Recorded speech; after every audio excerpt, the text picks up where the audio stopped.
6 of Last Week This Week, where we cover the latest marketing news from last week. Coming live from Eternia, I, He-Man, star of a forthcoming Netflix series, will be your host, joined by the infamous Maggie the Intern. How are we doing over there at Amity Digital, Maggie? We are doing just fine over here, He-Man. Though without Brian, aka the master of our universe, here this week, it seems more quiet than usual. Should we check in with him to see how the Graphics Pro Expo is going? Absolutely. Brian, take it away.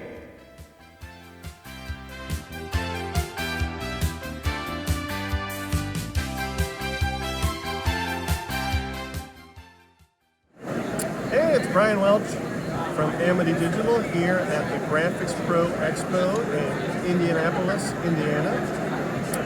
Graphics Pro Expo is a trade show for print shops. And since we also own a print shop, in addition, we thought it would be a great place to go and advertise our web design capabilities. What web designer knows more about what a print shop needs than one that also owns a print shop? Makes perfect sense. So here's our little booth. Nice little banner we printed. Carried the theme of having a bar like we have in our own office with us, with a portable bar. We got a cooler filled with beer underneath the bar for anybody who would like one as they stop by. And so far it's been great. I drove out from the office on Sunday, about a 9-hour drive, and went actually very smooth. I guess driving out on a Sunday makes a lot more sense than driving out any other day of the week. Monday was set up, and today's the first day of the show. There's 3 more days to go. Yeah, it's been great. So I can't wait to come back to Pennsylvania, but while I'm here, I'm going to have a great time and hopefully drum up a whole bunch of new business. Back to you.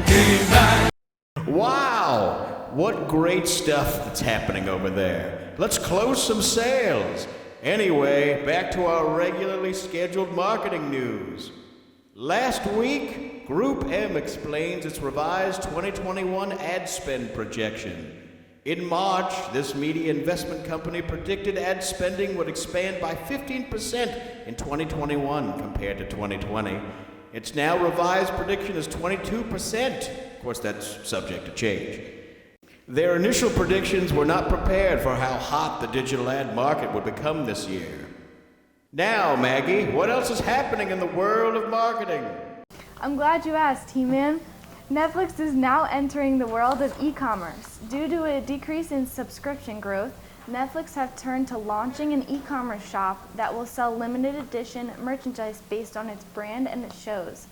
The debut collection includes streetwears and action figures based off of anime series like Yasuke and Eden, as well as items inspired by Lupin in partnership with the Louvre in France. Things to come include products from Stranger Things and The Witcher. Netflix.shop is available in the United States and will be available to other countries in the coming months.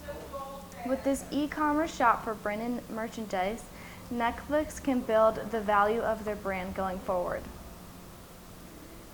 This seems like another way for Netflix to hone in on their dedication watching audience with some cool things in store.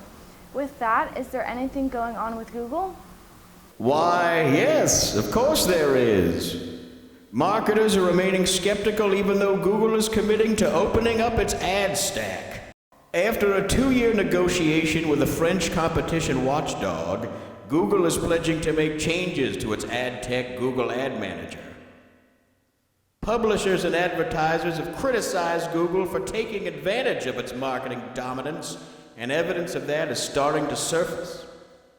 To create some leveling in the playing field, it seems like this could set off a wave of global antitrust cases. The French authority fined Google $270 million, causing Google to propose a series of remedies to help publishers using a rival ad server to access demand from its ad exchange, AdX. Hopefully, these new changes will trigger a momentum in other countries like the US, UK, Italy, and Australia. Keeping with the theme of antitrust, Maggie, what else is going on? The Battle of Techlash is seeing a breakthrough with House lawmakers dropping 5 antitrust bills on big tech. These bills are designed to put speed limits on the tech industry's autobahn. So what does that mean? If these bills are passed, Amazon, Facebook, Google, and Apple will be required to significantly rearrange their businesses or even break up altogether in order to conform to these new antitrust laws. Some of the main topics covered in these laws include conflict of interest, self-preference, interoperability, mergers, and more mergers. If these laws do get passed, they will represent the biggest changes in antitrust laws in decades. It will definitely be interesting to see where the next coming weeks will take us in the marketing world, He-Man. It certainly will, Maggie. Well, that wraps up this week's installment of Last Week This Week. Thank you for joining us. Amity Digital has the